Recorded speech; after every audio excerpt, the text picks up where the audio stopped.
All right, I'm at my favorite place, behind the kit. Let's do this.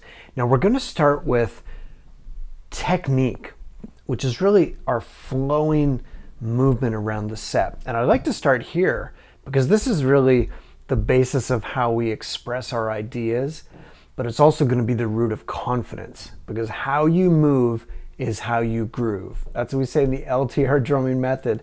How you move is how you groove, because movement creates sound. So it's so cool how this happens. And a really neat little technique of what I learned from one of my teachers was watch your favorite drummers with the sound on mute. And I know that sounds crazy, so just imagine like I'm muting the sound. And making all the faces, right?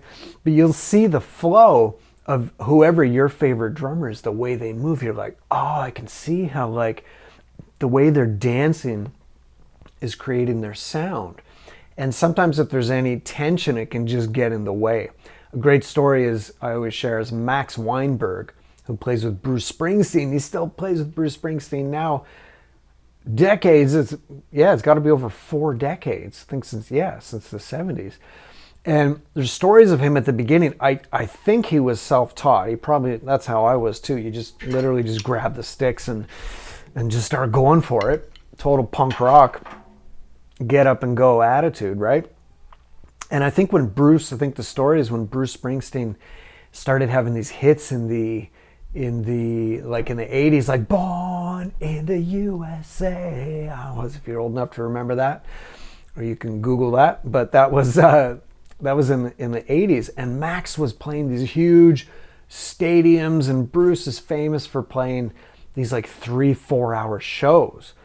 And I think it was getting so stiff and locked up and cramped, probably getting blisters and wrist cramps and all that he had to get his drum tech to tape the stick with like electrical tape or duct tape like to his hand so he could like get through these shows.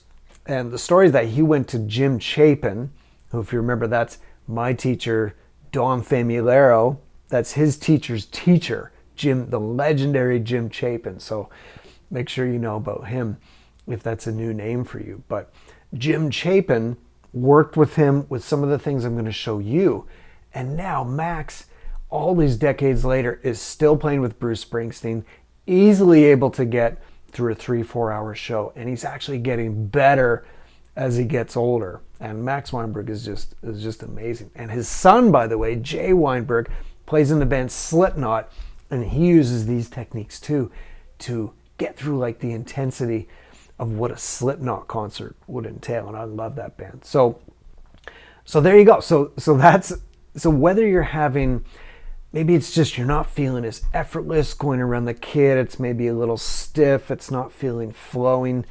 This is a really big instrument, so you need to have a lot of these techniques down. But if you look on the LTR drumming method model, you'll see ergonomics is there. Now we really kind of start with that, and this is a big part of the course, so I'll just give you like, we'll plant some seeds and I'll go into the basics today. And if you want to go deeper, you can either work with me or go deeper into the course, and all the info's there. But ergonomics means a flow of energy, which comes from your core, a flow of energy flowing into something you're doing. So we're playing drums, but this could be golf, it could be martial arts, it could be anything where your energy needs to leave your body in a fluid way and go into something. So if there's any blocks or stiffness like there was with Max, then it will get in your way. So that's really where we start ergonomics. And just think of that as a flow of energy. Now, if I take you behind my set here, it really starts with what we call the natural position. So yeah, this is the natural position right here. So my arms are loose at my sides. As I bend from the elbow, nothing up here changed. We call this around the barrel. So there's this space right right here. And actually, I always tell people, don't play in the natural position. So don't do what I just did there. So we're just gonna get in this position, take a deep breath, because deep breathing is also part of great technique. A really big overlooked part of drumming, by the way, breath work, which we'll get into. And I go deeper into the course and book about this. But let's take one deep breath right now. Feel calm and centered and strong. And just right here, palms down. We call this around the barrel. And if you look at my set, so the middle of my snare is just right where the tips of my stick naturally go. If you look at where my feet are, they're just right. You know, I remember back in the day, my bass drum was kind of way out here, and my hi-hat was back here, and it was unnatural. So remember, the root word of natural is nature. So we want to work with the way that our bodies want to operate, basically. So just get in this position with me. Fantastic. So my snare is right there. Watch this. I just rotate my hips. There's the dead center of my floor tom. And if I just reach out, I remember Dave Weckl, the great legendary Dave Weckl, if you know him, one of my favorites. He had this technique where he'd say, get in your natural position, make sure the snare is there. Notice the height of my snare, by the way. So there's the edge, and it's just right there in my natural position. But from there, and it's a little bit different with everybody, right? But for me, this works really well. And from there, you close your eyes, and you just go, okay, like tom 1. Where do I want tom 1? You open your eyes and like, oh, so for me, it's perfect. There's the dead center. So I've actually set up my drum set like this. And then you close your eyes, you're like, where would the ride be? Perfect. And you go, oh, right there. And you see, I had to move an inch. It's actually maybe not ever gonna be like 100% perfect, because this is big. And sometimes it's like, oh, I need to get that tom there, and I want to have 2 toms, so my ride can't be right here. I got to have it there. Might not be absolutely perfect, but we want it to be pretty darn close. And like if I close my eyes, where do I want my crash? Like right there. So there it is. I have a second hi-hat. And then just everything.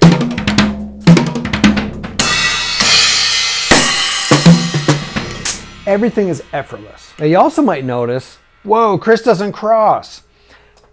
Absolutely right. So part of ergonomics is what's called open-handed drumming. And if I'm in this natural position, I'm almost going to think like a piano. So if I'm in front of a piano, it's like this, right?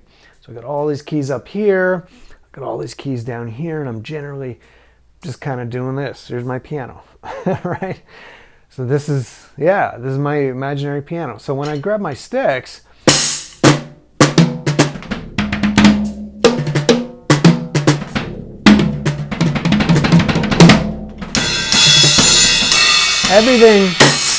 everything's right there.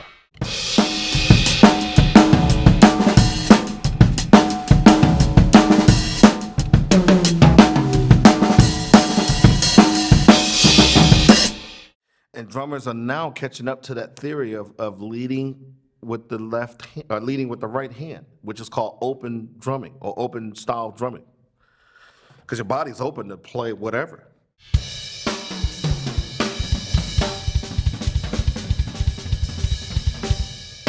Now, to me now, then when I think back on it, that is the correct way of playing.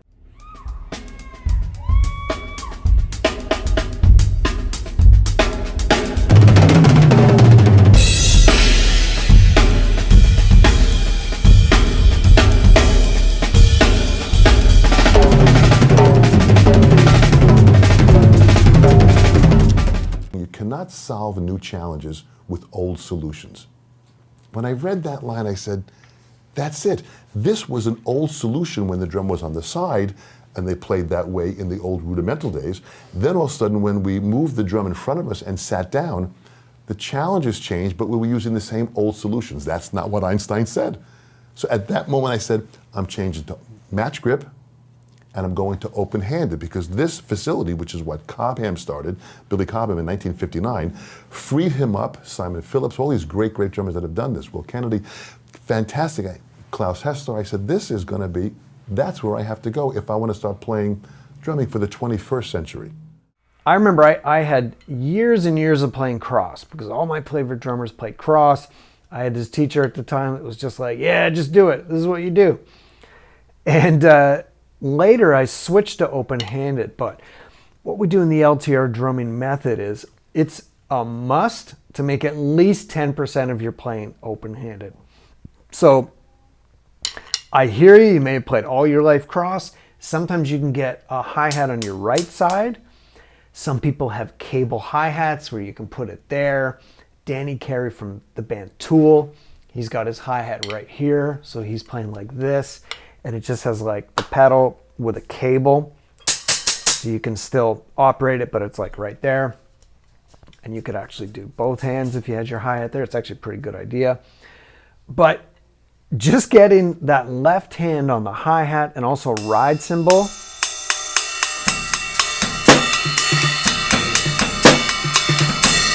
And the right side. There's something about having both the hands on the cymbals and having the option of that. So get at least 10% of your playing open-handed, so where there's no more crossing. So you're getting that weaker hand on a cymbal. And even playing something like the jazz ride. So if you know the rhythm, ding, ding, a ding, ding, a ding.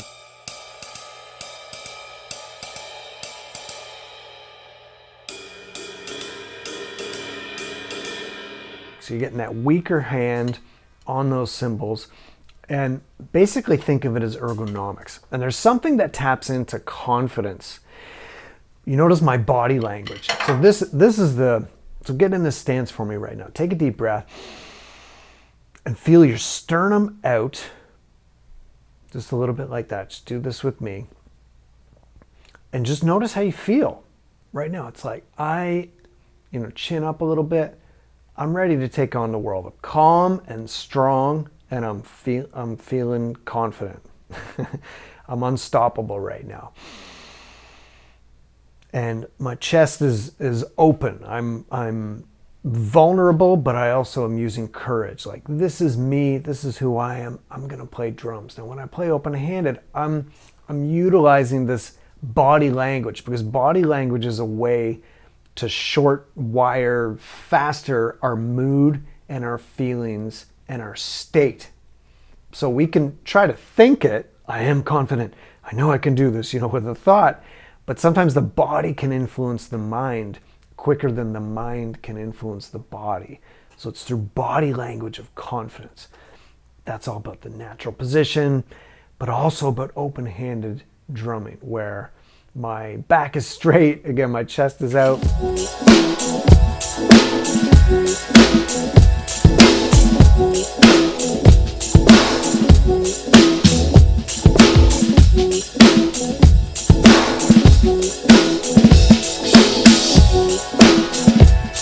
Just like you, I have so many favorite drummers that play cross.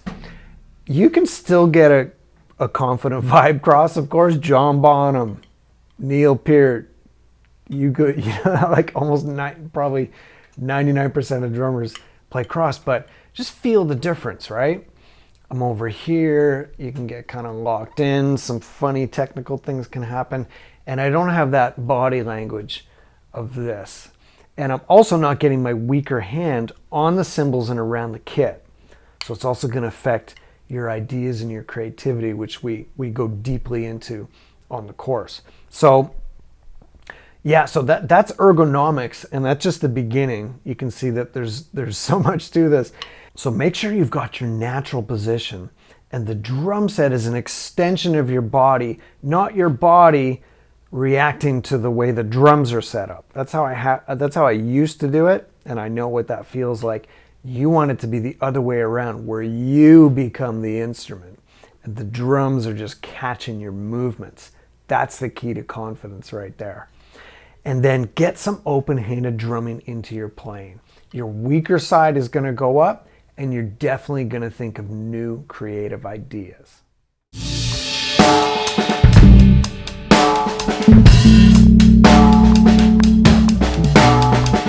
Just like moons and like suns, with the certainty of tides, just like hopes springing high. Still, I rise, I rise.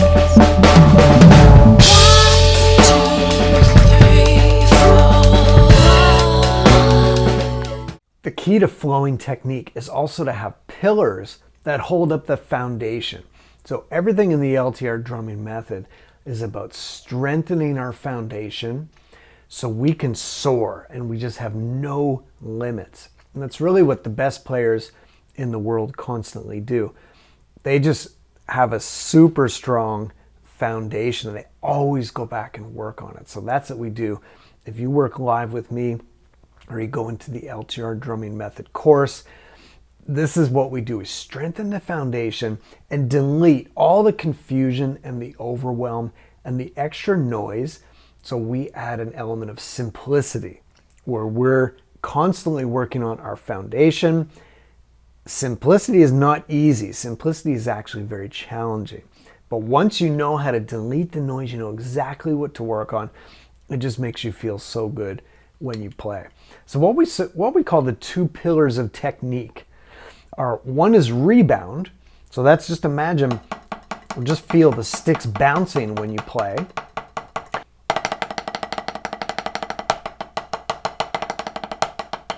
So as I play that, it's just easy to play faster because the stick is bouncing. And just I work on this every day, and there's a lot of different exercises and techniques, but just the basic premise I'm giving you today is just rebounding the stick. I can feel the stick vibrating in my hand. There's always a way to tweak it.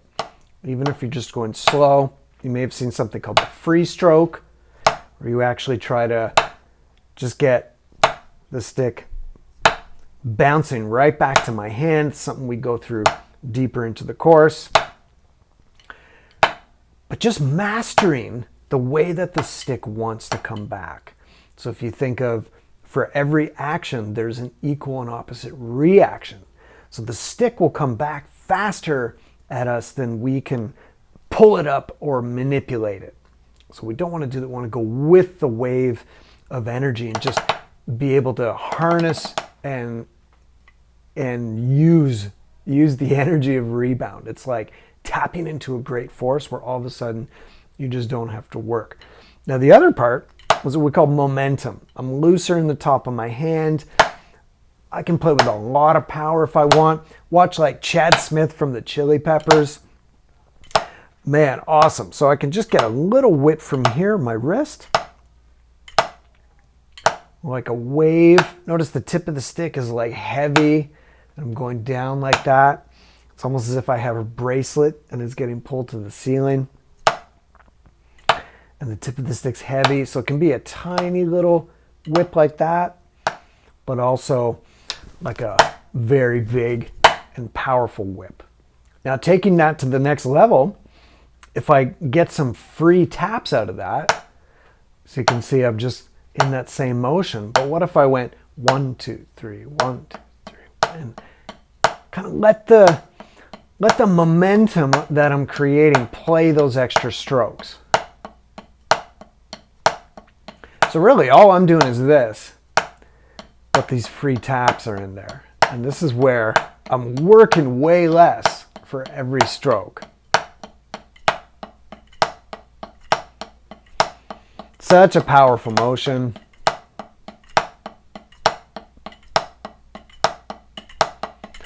And just, this is the key to when you see drummers play fast. It just becomes effortless after a while, where the momentum, there's a sensation of like throwing the energy out at the drum or whatever I'm playing. There's like that momentum. Have you ever seen battle ropes and they kind of go like this and there's a wave that goes down the rope? So it's that sensation. Now, if I were to play something like a paradiddle, so you can see how the same motion is in there. So if I play it in the air, it's that same. So if you were to mute the sound right now, and I was just doing that motion, so when I play that in the air, and then I were to make it something like a paradiddle, you can see it's that same motion, and it just makes it sound good, it makes it flow, and it makes it fun and enjoyable and just effortless. So that's the two pillars, rebound and momentum. And it's simple, very simple concept. Doesn't mean it's easy. There's so many exercises, so many nuances, but when it becomes your way of being, and then you just go to the kit, you'll notice, like if I'm going to a tom,